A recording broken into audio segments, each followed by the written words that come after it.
you got to say about that? I didn't bust it, honest. He's telling the truth, Mr. Drysdale. It was hanging in pieces like that when we moved in. Yes, sir. No, it's supposed to be like that. It was made that way. It's been like that for 200 years. 200 years? Hey, this house is older than it looks. Pedro? Oh, I plumb forgot. Granny wants to see you. Skedaddle. All right, Uncle Jed. Nice boy. His ma, my cousin Pearl, give me the notion to move out here. Well, I'm most grateful to her. Oh, but first, I wanted to explain about this priceless crystal chandelier. It was designed and made for Louis XV, hung in the Hall of Mirrors at Versailles. Napoleon Bonaparte planned campaigns with the light of that chandelier. Talleyrand used it. Wellington, Disraeli, Bismarck, Wilson. Mr. Drysdale, we're just plain folk. We don't mind a few things being secondhand. Getting back to my cousin Pearl, she's looking after the old home place for me. You ain't never seen my family home, have you? No, I haven't, Mr. Clappett. It's a dandy. Yes, those southern mansions are beautiful. I suppose it has the large white pillars. It did, but we bring them along and put them on the beds out here. No, you see, I was referring to wooden pillars. Oh, I ain't never slept on one of them. We had everything first class back home. Sure hope Pearl's taking good care of that place.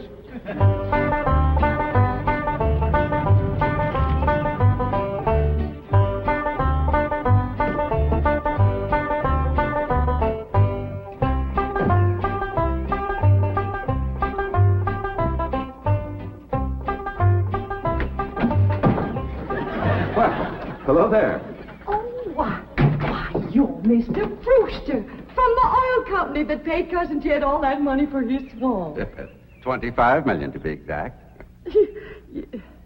You ain't here to back out, are you? No, indeed. Your cousin's money is safe in the bank in California. I just thought you'd like to know that I heard from the bank, and your family arrived in Beverly Hills safe and sound. Oh, that is good news. My son Jethro drove him out, you know. Yes, I know he did.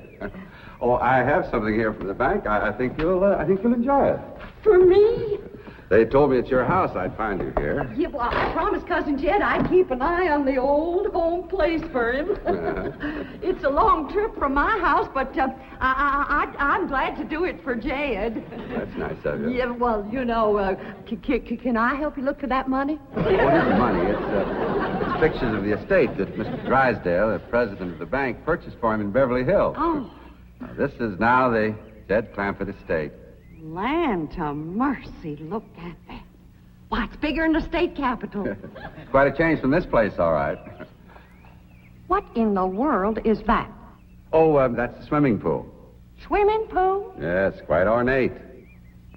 Oh, my son Jethro's gonna like that.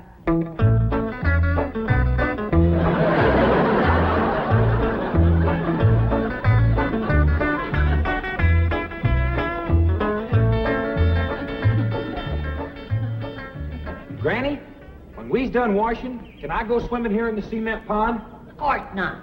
I don't allow nobody splash around in my wash water.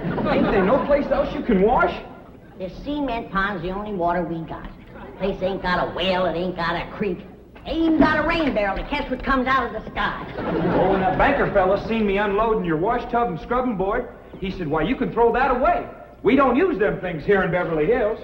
Now, you listen here to me, boy. I don't care how other folks live in Beverly Hills, but us Clampetts is gonna be clean. Yes, ma'am. May not have it as nice as we had it back home in the cabin. Right in the house and everything. But we ain't gonna lower our standards. No, ma'am. Here, wrench these things out for me. We gotta get this tub back to the kitchen for Ellie's bath. Yep. Being clean is a strict rule with your Uncle Jed. Let me look you over. Many the time we've been down to our last piece of fat batter. I'd say, shall I cook it to eat it, or shall I render it down for soap? He'd say, no, render it down for soap, Granny. The Lord will feed us poor folks, but we gotta do our own washing. But Uncle Jed ain't poor now, Granny. He got $25 million.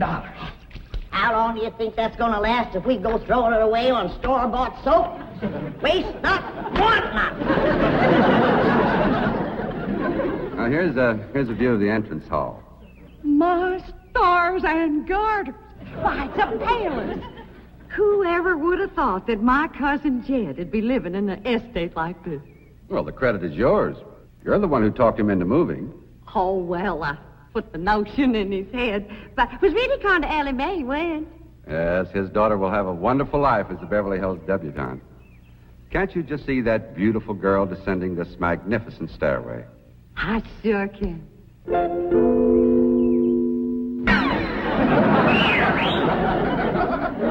Ellie Mae, I don't reckon that's the way a young lady comes down the steps in Beverly Hills, is it, Mr. Drysdale? Oh, not as a rule, no. Oh, I can come down the other way. Watch this.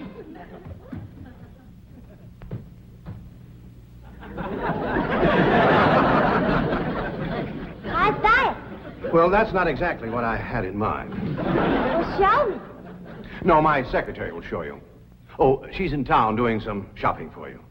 Oh, what's she getting me? Well, now, that's going to be a surprise, Ellie, but it's some things you've been in needing, and they're going to be pretty, and you're going to like them. Things I've been a-needing? A set of muskrat traps. A three-blade frog sticker? Nope. A ready-made slingshot. Now, Ellie, you way off the track. Now, you wait till Miss Hathaway gets here, and you'll see. Yes. Well, I'll be pushing along to the bank.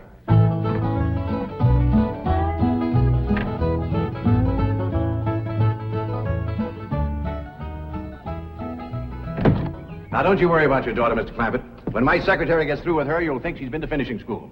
I sure wish my cousin Pearl was out here, fixing Ellie up. She's a whiz at fancy sewing. Oh, is she a dressmaker? That woman can make anything.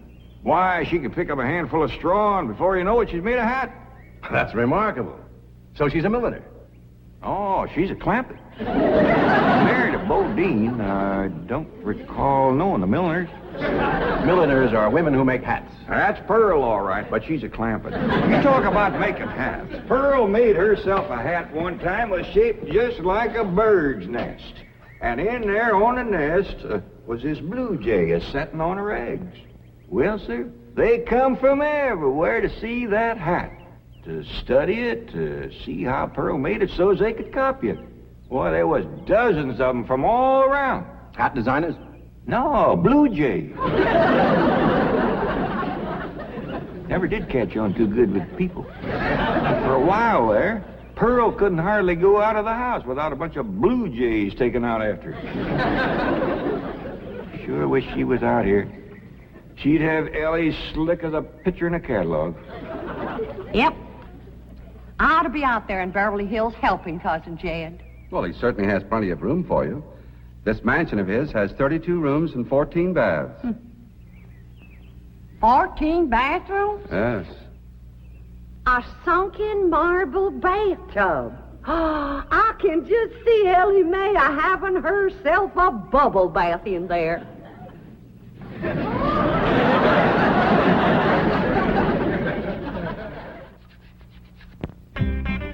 I tell you, Mr. Brewster, the more I see of these pictures, the more I want to get out there and help Cousin Jed.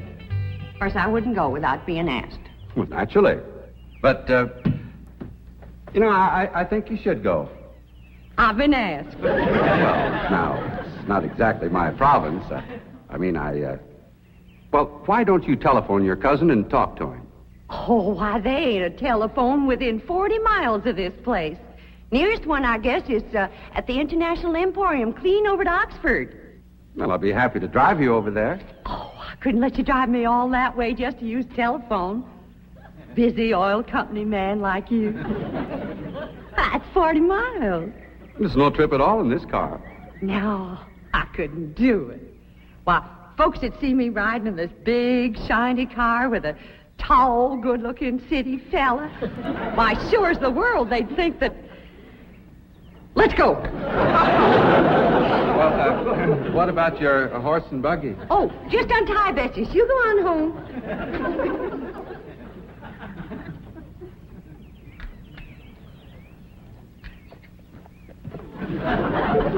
Well, Bessie's headed for home, all right. Mrs. Bodine, how long has your buggy been hitched there? About an hour, why? Why, Blue Jay built her nest on the seat, and she was sitting on her eggs. Oh, shoot. I wanted to wear that.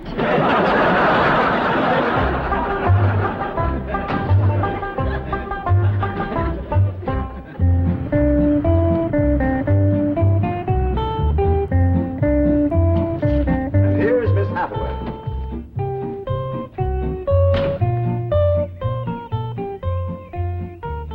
Mon capitaine, je suis traiteur. Fine. Ready for Ellie Mae?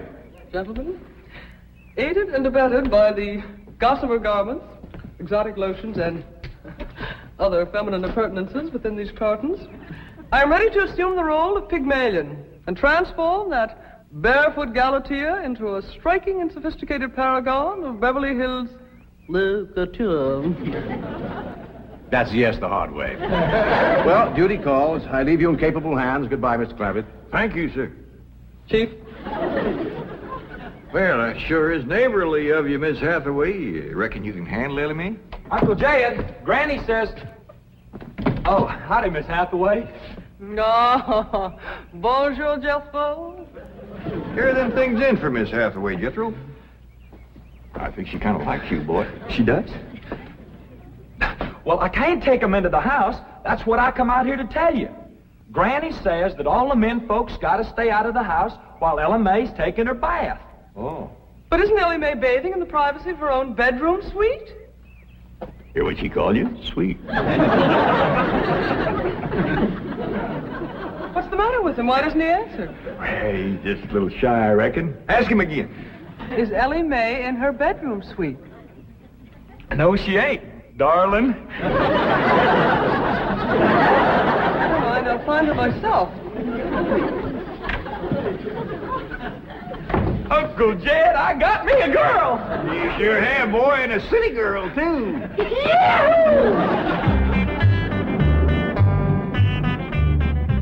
Some city girls I were about. Jethro's such a good-looking boy. Every girl in the 5th grade was after him. I hardly think anything serious can develop between boys and girls in the 5th grade. Oh, I don't know. So far this year, there's been 3 couples out of Jethro's class get married. Married? 5th grader? Parson's nearly as busy in that school as the teacher. That's amazing. Oh, I've heard of Uh-oh, wouldn't you know it? There's that Snoopy Alverna Bradshaw and her big mouth daughter sitting on my front porch. Oh, I could just hear the stories they'll start going around if they see me in this car here with you. Yoo-hoo! Alverna! It's me! Terrible gossip, that woman, always making trouble. She tried to talk Granny out of going to California. She ought to see Granny now. Living like a queen in that Beverly Hills mansion.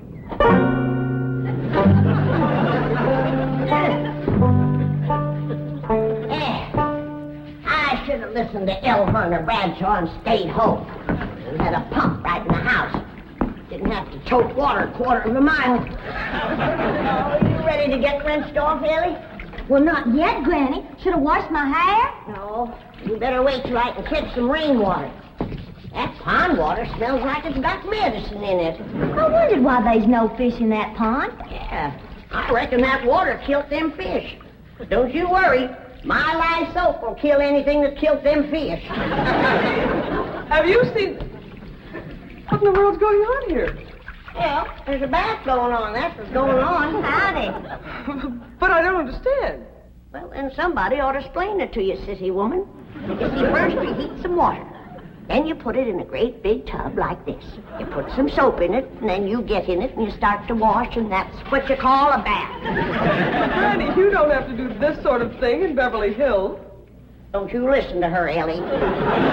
Ain't you ever heard that saying that cleanness is next to godliness? But of course, John Wesley said that. And I bet he didn't live in Beverly Hills. Here, Ellie, dry yourself off with this nice big bath towel.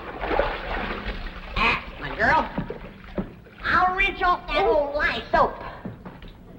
Lye soap. Did you say lye soap? That's right. I make it myself. But that will ruin this beautiful girl's delicate skin. I've been washing with it for 72 years.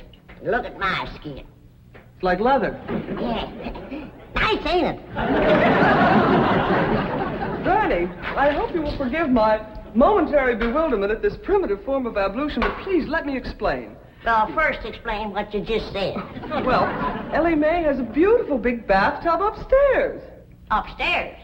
It was hard enough carrying the water in here. I ain't going to tote no water upstairs. You don't have to. There's a big, beautiful... Haven't you been upstairs? No. Jed said that probably belonged to somebody else. Ain't that right, Ellie? Yeah.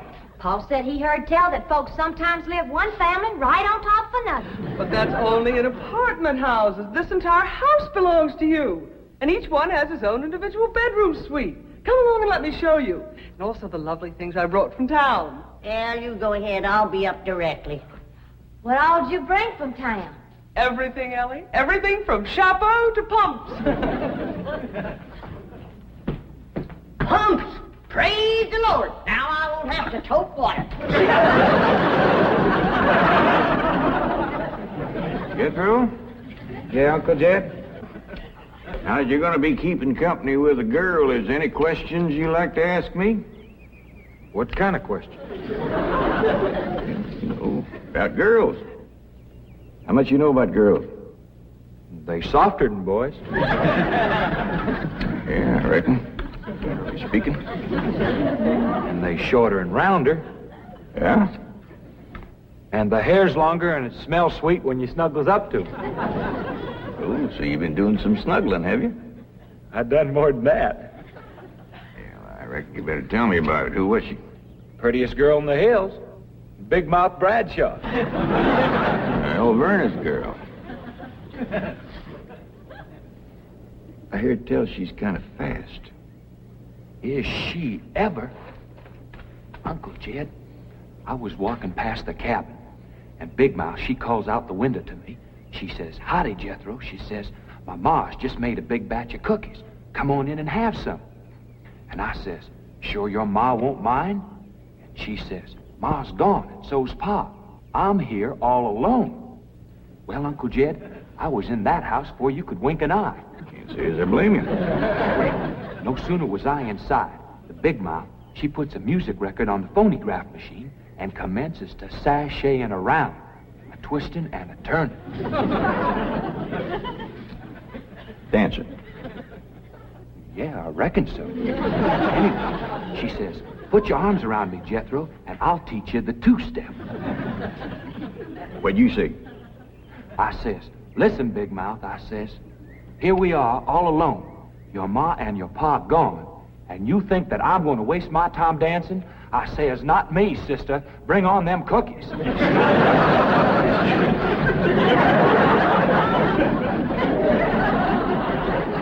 What'd she say?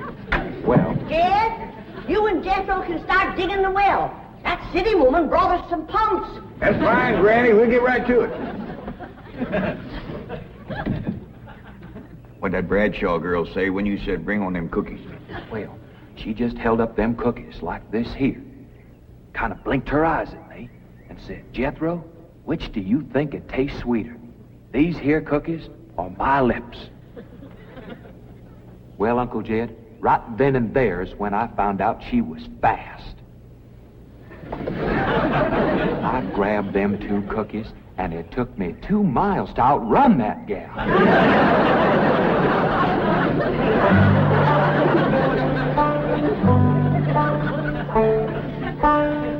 Jethro, some one of these days, you and me's got to have a long talk.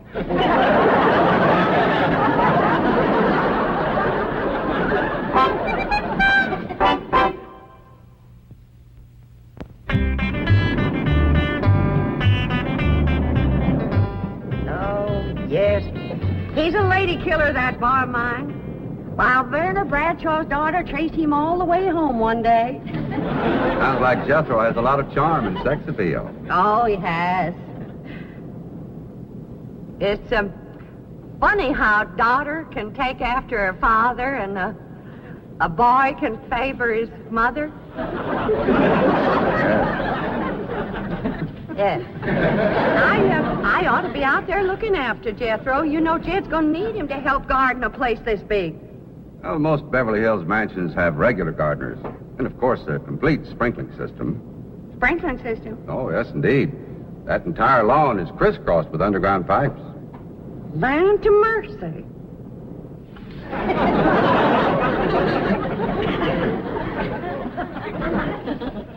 By thunder, Jethro, there's water all over this property.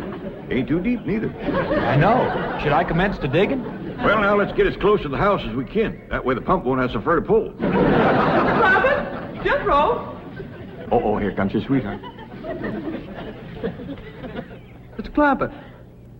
I cannot handle that daughter of yours. What happened? I opened that box of beautiful clothes, turned my back for a moment, and she bolted like a wild colt. I was afraid this would happen. Where is she? She's up there. I'll go right up and talk to her. Jethro, have you been upstairs yet? No, ma'am. Then you've got a surprise coming to you. What is it? Your sweets. So are you. No.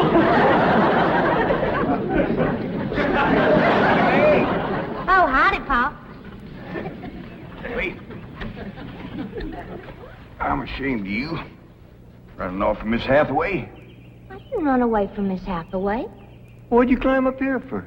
To cut a fork for that new store-bought slingshot she brought. Did she bring you a slingshot? Fanciest thing you ever did see. Just a minute, I'll hook it up and you can see for yourself.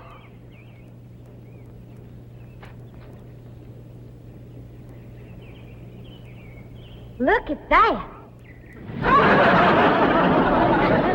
Doggone. A store-bought, lace-trimmed, double-barrel slingshot. Ain't it a doozy? I don't know how good I can aim it, but it'll sure throw a heap of rocks. Yeah. They really need me out there. Why, I could work wonders for Ellie Mae with my fancy sewing and beauty secrets and hairstyling and everything. Of course, I had to learn all those things, not having a husband to support me. Didn't you say it was 40 miles to the town of Oxford? That's right. Well, we've already driven 110 miles. Land to mercy, I forgot to tell you the turn off. Well, as long as we come this far, maybe we ought to go right on to California.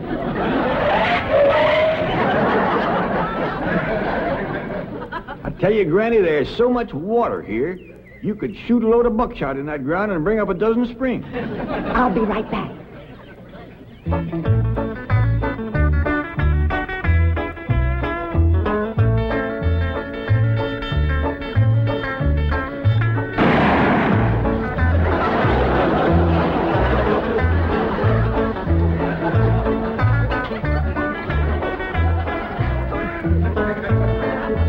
I ain't never missed yet.